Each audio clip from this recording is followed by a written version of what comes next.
Need psychotherapy online or in person? Check out tinyurl.com/THT psychotherapy. Snowstorm forces Chicago Heights to close City Hall.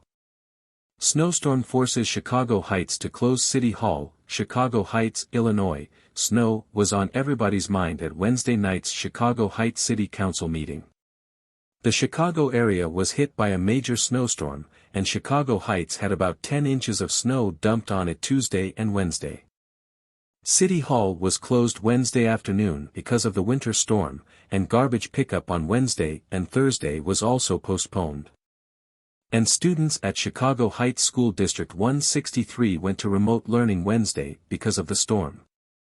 The mayor's chief of staff, Karen Zaranti, thanked city workers for their efforts. She told the council that city workers had been working round the clock to keep city streets open and safe, and would continue to do so throughout the duration of the storm.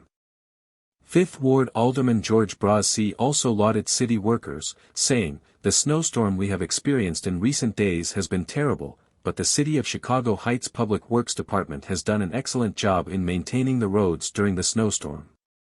Each and every resident's request that was submitted to my office was addressed in a quick and efficient fashion." Christopher Bykoskas, 4th Ward Alderman, added that Public Works is working diligently, doing a great job cleaning up the streets. In other business, Zaranti said that the city would be hosting its second Illinois Department of Public Health clinic offering vaccinations and booster shots 11 a.m. to 3 p.m. Saturday, February 12 at City Hall. The council also approved an ordinance renewing the city's employee health insurance policy and premium. The city expects to see premiums remain roughly the same. The city's benefits and insurance consultant told the council that he was able to negotiate lower rates with its insurer, Blue Cross/Blue Shield PPO, despite higher prescription drug usage by the 231 employees covered under the policy. Snowstorm forces Chicago Heights to close City Hall.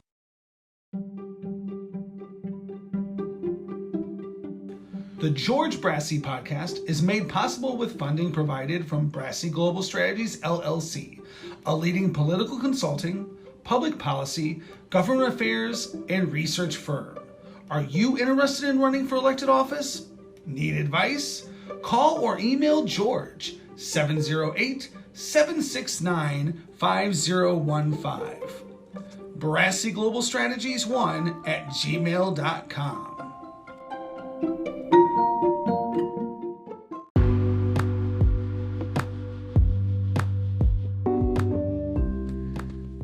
Before we get to the interview, I just want to tell you about our newest sponsor, Union Signs and Printing. Union Signs and Printing is a union sign shop located near Chicago, Illinois, that specializes in the production of corrugated plastic lawn signs used in applications ranging from political and election usages to unions, schools, and businesses. They also produce a vast array of other products, including American-made, union-printed t-shirts, banners, bio cards, literature, door hangers, business cards, and trifold. Get a hold of Union Signs and Printing at 815-740-1688 or find them on the internet at unionsignsandprinting.com. And don't forget to tell them you heard about their services on the George Brassi podcast. Well-known urban translator and political consultant. There you go. Welcome, Wallace. Hey, George. How you doing, sir? Good. It's great to have you this morning. Wallace, tell the audience about who you were prior to becoming such a well-known urban translator and political consultant before we get into your job in that role. Well, I'm a former gang member, was enforcer for Larry Hoover in terms of enforcing gang peace, ex-felon in Stateville Correctional Institution. I also received a pardon from former Governor Jim Thompson. I'm now an author, along with co-author, Miss Dr. Sophia Hoskins, on my autobiography called From Murder to Excellence, Growth and Development for the Millennial Generation. Wallace, how did you come to get involved with Larry Hoover and the Gangster Disciples? How were you introduced? Well, it's in the early 70s. Grew up in the streets of Chicago, from the low end on 46th and Calumet all the way out to the Wild Hundreds. Larry Hoover was the leader of the gangsters, and we were an offshoot of gangsters. In Chicago, on the south side, there was three main gangs that was pretty much known. That was the Blackstone Rangers, the Black Disciples, and the gangsters. And David Boxdale and Larry Hoover hooked up together and formed the Black Gangster Disciples. So that's how that happened, that I became a member of Black Gangster Disciples. And then the groups broke off to Black Disciples and Gangster Disciples. And what is the gang culture like when you're coming up in it at that point? Well, it was like it started off as social organizations, community organizations. You know what I mean? Some of them start off as softball teams, and whatever community you were affiliated with, whether you were in the street organization or not, you just took on that persona. What I mean by that is,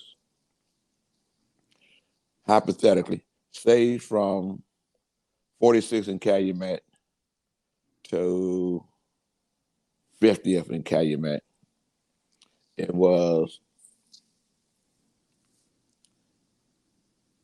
the Gangsters Disciple or the Black Gangster Disciple community.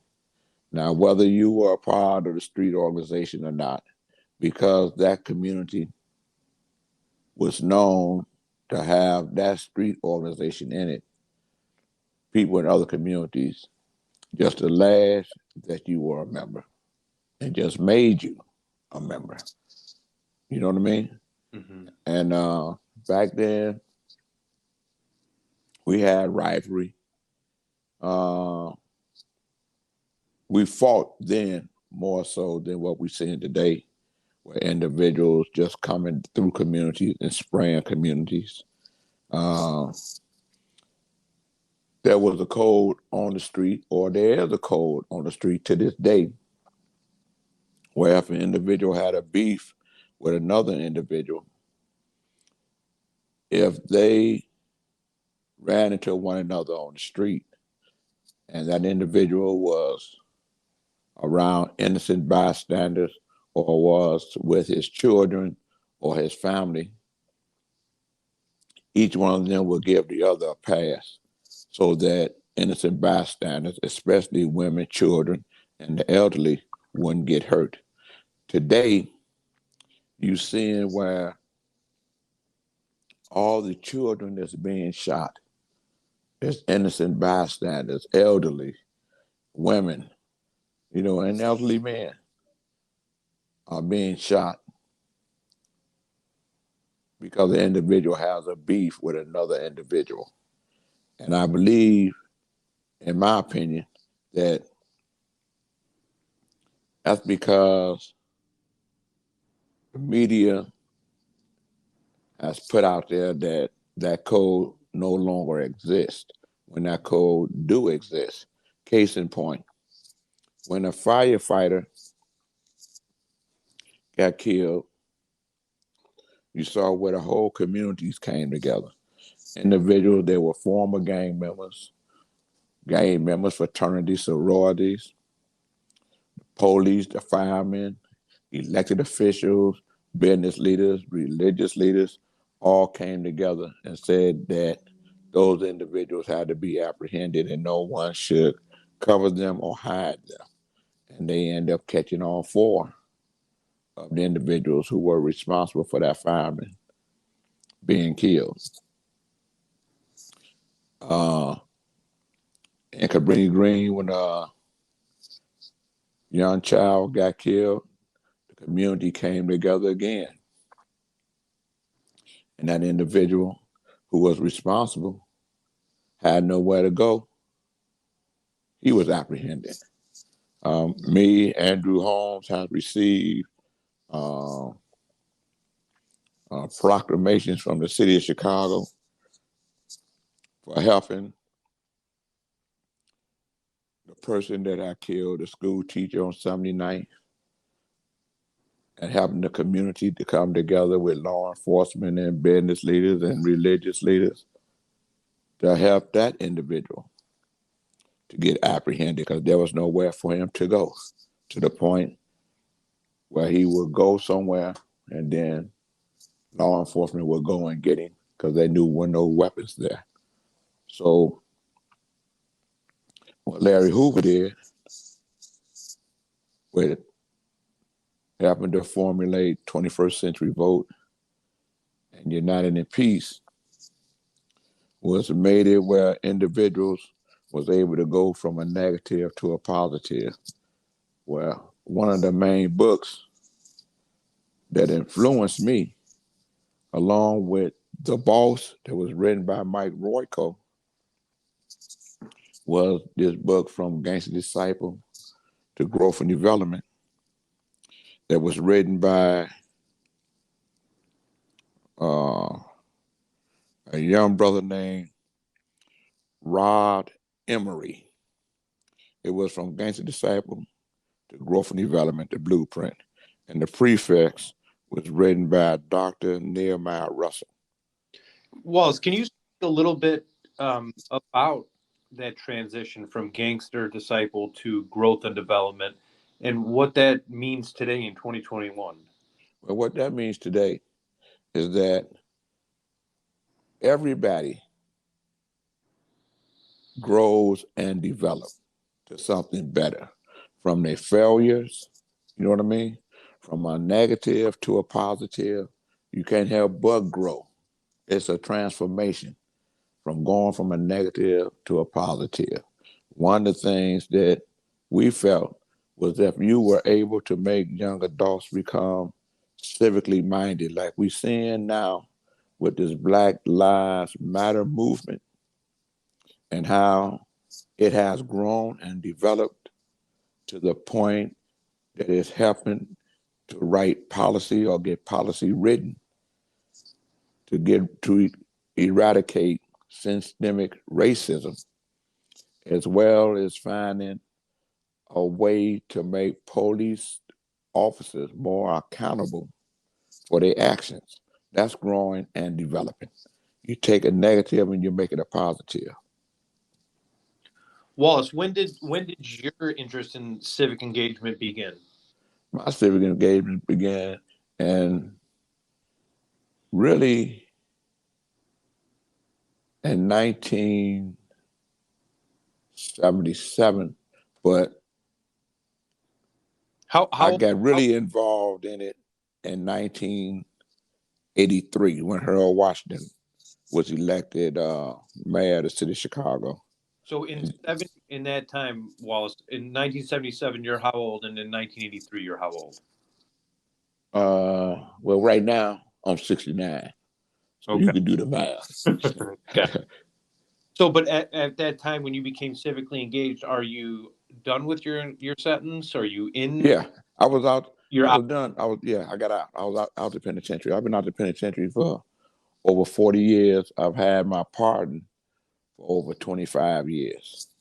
Do you know that experience of being in the system Did that lead you to want to be more civically engaged when you got out of the penitentiary? Yeah, ain't no question. I mean, you learn from your failures. You learn from your mistakes. Okay.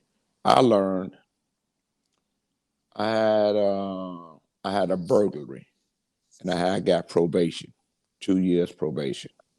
Okay. But at the time I didn't know that the burglary, the penalty for that burglary was 5 to 15.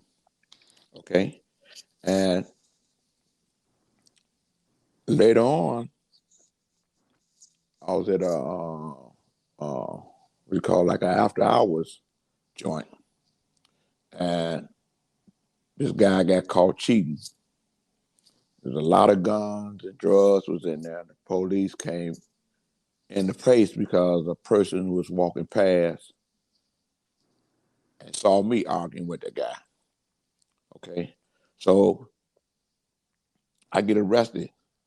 And when I went to court, the judge told me, he said, Mr. Bradley, there's no victim and there's no witnesses to the crime of armed robbery that you're being charged with. And he said, but you violated my probation. And I said, okay, Your Honor, I'm sorry. I had 2 months left on the probation. And I said, okay, I can do the 60 days. He said, no. By you violating that probation, I could sentence you for the time for the burglary, which was 5 to 15. He said, but if you take 4 years and a day for the robbery, even though there was no victim, there was no witness, I can give you 4 years a day and run that together. I became a mathematician on that day. I took the 4 years. Okay. So at that point, it made me a 2-time loser. If I'd have caught another case, I would have been a 3-time loser. And I would have been locked up. I could have been locked up for life back then if I had became a 3-time loser. So you learn. And while I was in the penitentiary, I got my GED. Because that became mandatory if you were with Larry Hoover, that you had to either go to school or work a job to learn a trade in the institution. Okay? A lot of us went in functioning illiterates.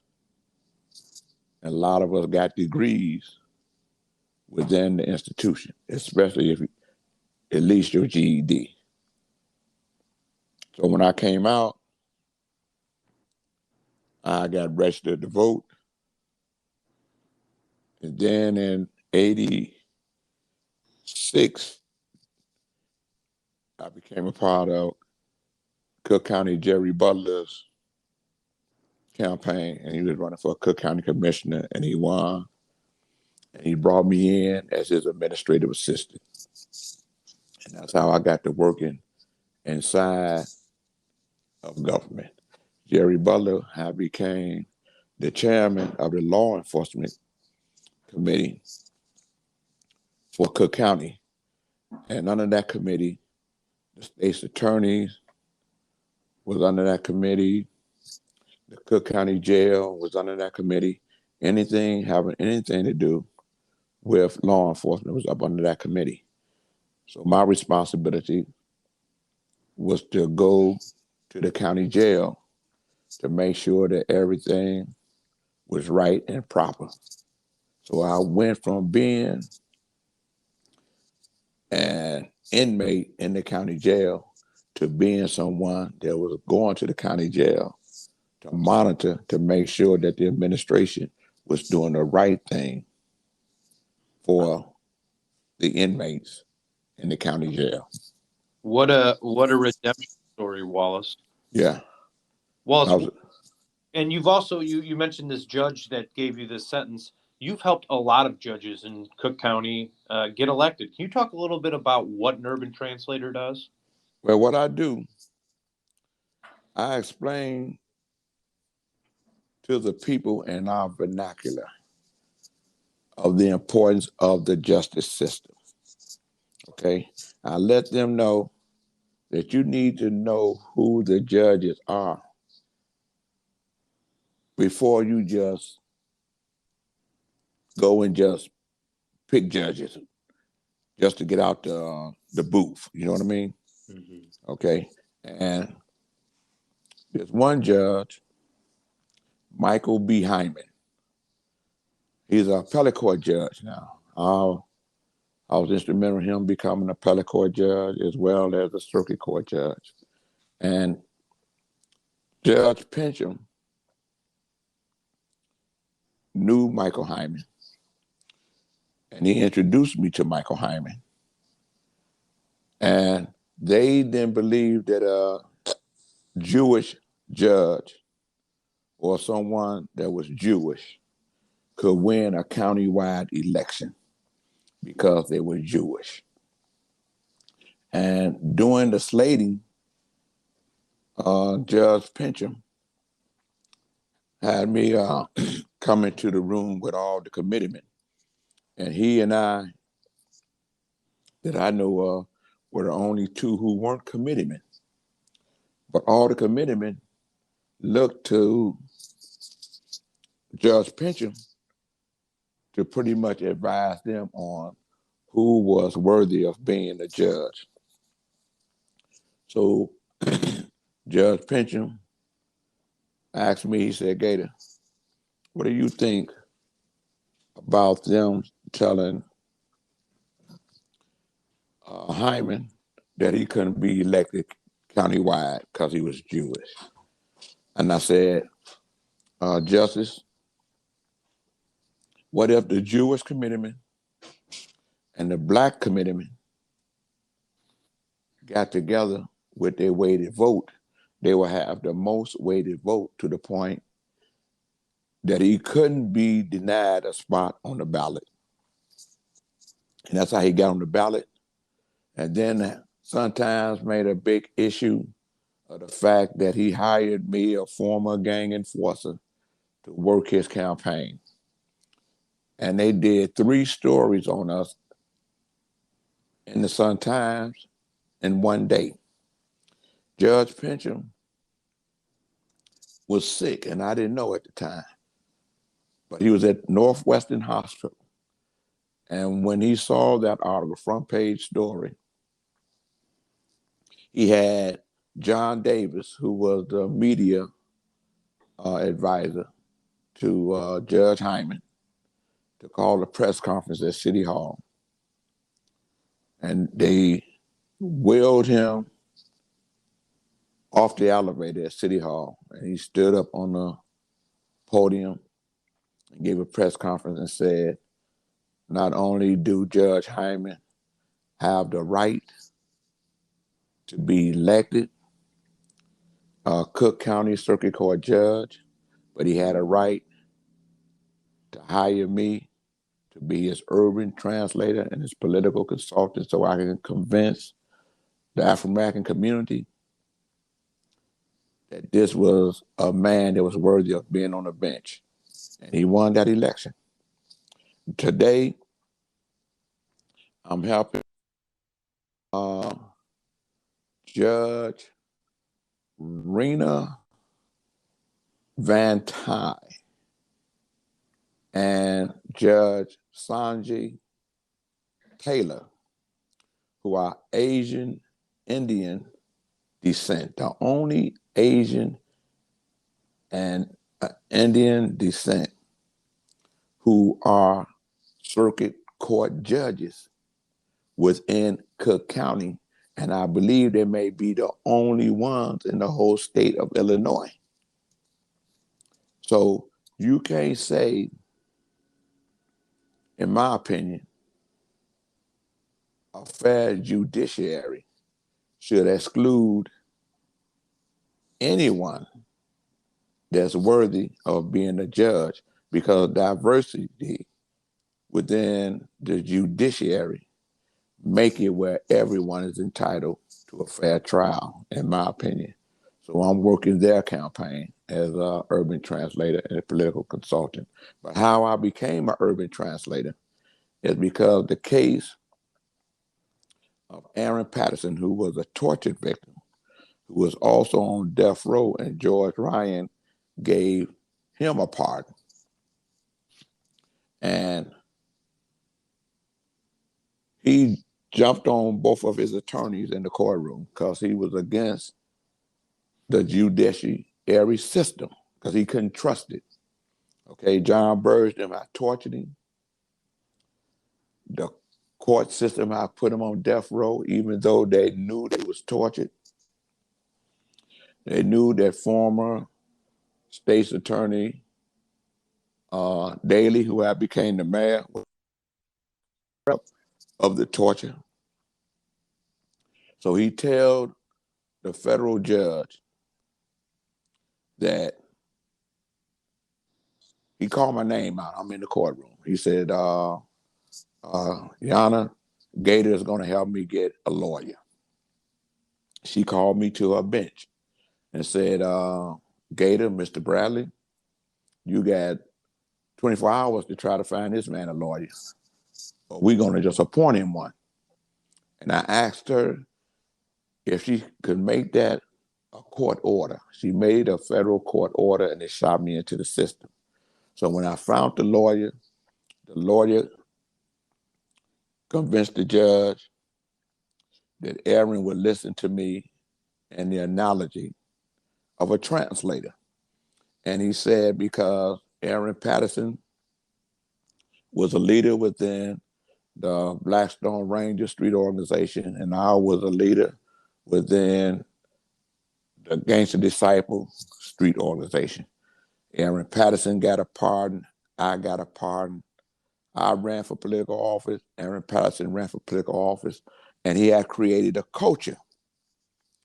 And that's where the urban stuck. And I attached that to the translator. And we sat there. She cleared all the city's lawyers out the courtroom. Well, no one in the courtroom but me, the judge, the marshals, and the attorney, and Aaron Patterson. And I was in the middle. And the judge asked the lawyer, did Aaron come to a conclusion? And he said, yes, Your Honor. Wallace Bradley has convinced him that the only way he was going to get justice was through this system. He had to abide by the rules of the system. So Aaron won his suit against the city, and he ended up getting $5 million. First, he ended up getting $3.5 million. That urban translator piece worked within the judiciary. And I was also instrumental in helping Governor J.B. Pritzker get elected governor of Illinois. Carol Moseley Brown becoming the first African-American woman to be elected to the United States Senate. You know, I've been involved in a whole lot of various different campaigns, but one of my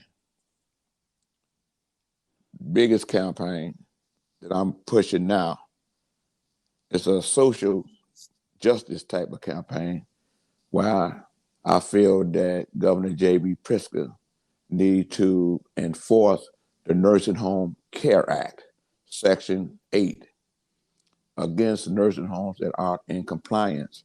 And you see it in the news now, especially behind what happened at the Veterans Hospital. And everyone now is talking about the Nursing Home Care Act, because had he enforced that act, I believe it may have saved a lot of lives, especially during this COVID, because the nursing homes wouldn't have been allowed to just run amok and not be concerned about the residents within those nursing homes. Wallace, you mentioned earlier two books that were important to you. Can you go over those before we have to wrap this up? Yes. One of the books is The Boss. It's a story about Richard J. Daley, who was the mayor of Chicago, and it was written by Mike Royko. And the other book is From Gangster Disciples to Growth and Development. And just for context, the Royko book, that is set in the Chicago that you grew up in. Yes, sir. Yeah. Sir. Briefly, what was it like to live under the original Mayor Daley? The original Mayor Daley,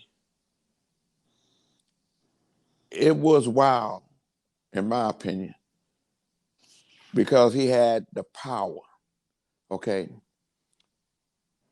And with his power, for lack of a better phrase, he had a gang. He had an Irish gang, okay, coming up out of Bridgeport. You know, the club was the Hamburgers or something like that. You know what I mean? Mm-hmm. And all his guys became either police superintendents or the fire commanders. They made sure that they had control of everything, even to the point that it transcends to his grandsons and nephews. When Daley's nephew was involved in a guy getting murdered on Rush Street because of a fight that he had with one of Daley's nephews, okay? When he got caught, all he got was 60 days. You know what I mean? Mm-hmm. And he didn't go to Cook County Jail. He went to a jail in Kankakee, and he was able to pay for his stay in the jail with his own check. All right? You know what I mean? And those are things that people are paying attention to in terms of fairness. So like I say, those are two books that really influenced me to the point that 20 years later, myself and Dr. Sophia Hopkins wrote, well, she was the co-writer of my autobiography, From Murder to Excellence, Growth and Development of the Millennial Generation. Wallace, where can the audience find you on the internet? Or they could first let me get in my phone number, 312-371-6914. And they can also email me at LA Gator, Gator, the letter B as in boy, the number 4, and the word peace, PEACE, at yahoo.com. And I'm also the host of the Bradley Report that's on CAN TV.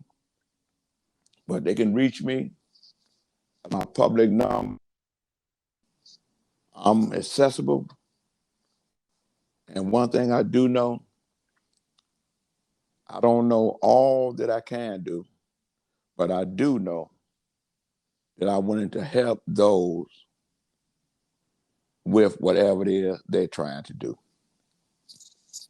Wallace Gator Bradley, thank you so much for coming on my podcast. Hey, thank you, and to God be the glory. Amen. Amen. It was an honor to meet you too, sir. Absolutely. Talk to you soon. All right. Bye.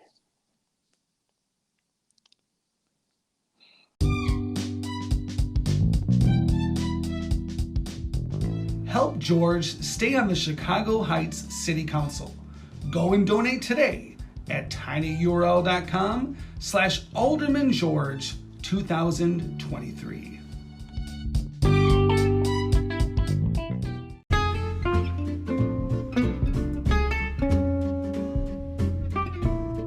Need more George? Like his pages on Facebook. Friends of George Brassey PAC, Fifth Ward Business Alliance, Chicago Heights Bicycle and Pedestrian Resource Center, and the George Brassey Podcast.